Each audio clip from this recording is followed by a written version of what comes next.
ভারতের কাছ থেকে বাংলাদেশিদের শেখা উচিত কিভাবে একটি প্রতিবেশী রাষ্ট্রকে ব্যবহার করা যায় নিজের স্বার্থ উদ্ধারের জন্য। কারণ ভারত বাংলাদেশের সমুদ্রপথ, আকাশপথ, স্থলপথ এবং পানি তাদের নিজেদের স্বার্থ উদ্ধারের জন্য ব্যবহার করে আসছে দীর্ঘ সময় ধরে। কিন্তু আমরা বাংলাদেশিরা আজ পর্যন্ত ভারতের কাছ থেকে আমাদের তিস্তা নদীর ন্যায্য হিস্সা আদায় করে নিতে পারিনি। যদি ভারতের সাথে আমাদের ইন্টারনাল সিকিউরিটি এবং আমাদের সার্বভৌমত্ব রক্ষা করে সঠিকভাবে বার্গেন করা যায় আমাদের সমুদ্রপথ, আকাশপথ, স্থলপথ এবং পানি ব্যবহারের জন্য, তাহলে শুধুমাত্র বাংলাদেশের ভৌগোলিক অবস্থানের ব্যবহার করে ভারতের কাছ থেকে বাংলাদেশ বছরে বড় অঙ্কের রাজস্ব আদায় করতে পারে। কারণ বাংলাদেশের ভৌগোলিক অবস্থান ভারতের সেন্ট্রাল ইন্ডিয়া এবং সেভেন সিস্টারের যোগাযোগের জন্য কতটা স্ট্রং সেটা আমরা সবাই জানি। আজকের ভিডিওতে আমরা জানব কিভাবে আমাদের প্রতিবেশী রাষ্ট্র ভারত বছরের পর বছর ধরে বাংলাদেশকে ব্যবহার করে আসছে শুধুমাত্র তাদের স্বার্থ আদায়ের জন্য। কেন #IndiaOut ক্যাম্পেইন চালাচ্ছে বাংলাদেশের যুব সমাজ? কেন ভারতের প্রধানমন্ত্রী বাংলাদেশের স্বাধীনতা যুদ্ধের বিজয়কে ভারতের বিজয় বলে দাবি করছে? এবং ওই সকল মানুষের জন্য একটি বার্তা যারা খায় তো বাংলাদেশের জিনিস কিন্তু হাগে এখনও ভারতে।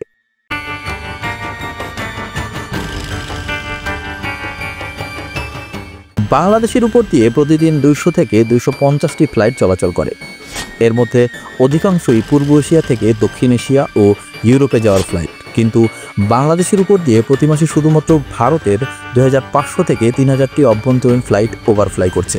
এছাড়া এশিয়া ও ইউরোপের অসংখ্য যাত্রীবাহী ও কার্গো ফ্লাইট বাংলাদেশের আকাশপথ ব্যবহার করছে। আন্তর্জাতিক নিয়মে কোনো দেশের আকাশ অন্য দেশের বাণিজ্যিক বিমান ব্যবহার করলে অন্তত $500 চার্জ দিতে হয় সেই দেশকে। তবে বাংলাদেশের আকাশপথ ব্যবহারের জন্য ভারতের প্রতিটি ফ্লাইটকে 150 থেকে সর্বোচ্চ $300 করে ওভারফ্লাই চার্জ গুনতে হয়। আবার অন্যদিকে বাংলাদেশের কাছে আধুনিক রাডার না থাকার কারণে স্বাধীনতার পর থেকে দক্ষিণ এশিয়া ও ইউরোপের বহু ফ্লাইট বাংলাদেশের আকাশপথ ব্যবহার করলেও কয়েক হাজার কোটি টাকার রাজস্ব হারিয়েছে বাংলাদেশ। তবে ভারতের কাছে আধুনিক রাডার থাকার কারণে বাংলাদেশের আকাশপথ ব্যবহার করে যাওয়া বিমানের সিগন্যাল রেজিস্টার করা হয় ভারতের রাডারের মাধ্যমে। তাই ওই সকল বিমান বাংলাদেশের আকাশপথ ব্যবহার করলেও এর অর্থ পাচ্ছে ভারত। সবথেকে মজার বিষয় হলো হাজার হাজার কোটি টাকা ব্যয় করে 7 বছর আগে 2017 সালে চট্টগ্রামের জন্য নতুন একটি চতুর্থ প্রজন্মের রাডার কেনা হয়। রাডারটি 2017 সালে স্থাপন করা হলেও এখন পর্যন্ত চালু করে কমিশন করা সম্ভব হয়নি। মূলত ভারতের কারণেই এই রাডার সচল করা হচ্ছে না, কারণ রাডারটি বসানোর সময় ভারত আপত্তি জানিয়েছিল। অথচ ভারত তাদের রাডার ব্যবহার করে বাংলাদেশের আকাশসীমার ভাড়া গুনছে আন্তর্জাতিক বিমান সংস্থাগুলো থেকে, যার বার্ষিক আয়ের পরিমাণ $100 কোটিরও বেশি। অথচ 7 বছর থেকে জনগণের টাকায় কেনা চট্টগ্রামের রাডারটি অযত্নে থেকে মেয়াদ হারাচ্ছে প্রতিদিন।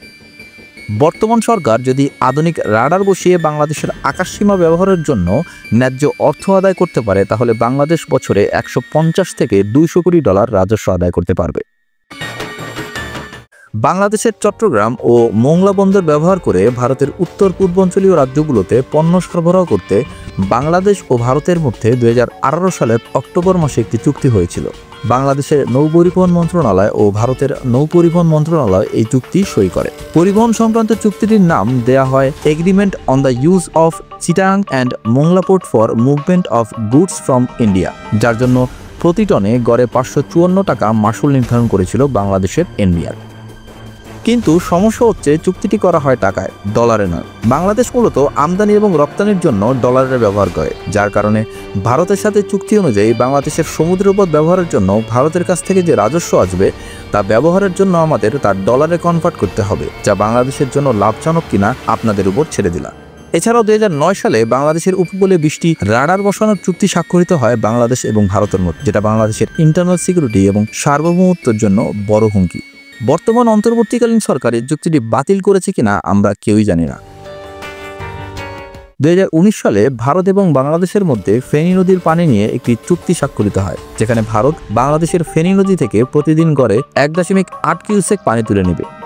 অনেক বিশেষজ্ঞদের মতে এটা ছিল মানবিক কারণ। তবে বাংলাদেশের তিস্তা নদীর ন্যায্য হিস্সা নিয়ে ভারত মানবিকতা না দেখালেও বাংলাদেশ সেটা দেখিয়েছিল।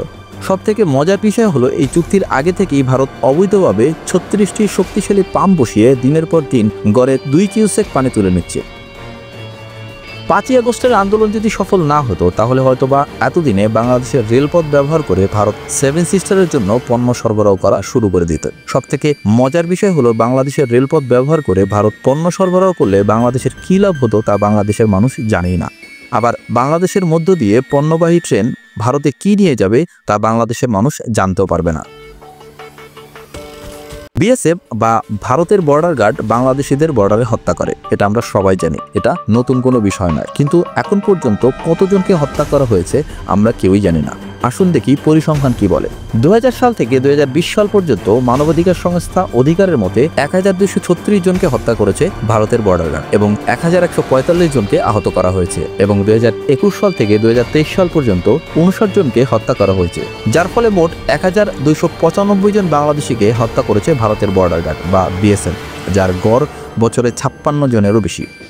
ভারতের প্রধানমন্ত্রী নরেন্দ্র মোদীর বাংলাদেশের বিজয়কে ভারতের বিজয় বলার মূল কারণ হচ্ছে তারা বাংলাদেশকে তাদের অঙ্গরাজ্য হিসেবে ব্যবহার করে আসছে স্বাধীনতার পর থেকে।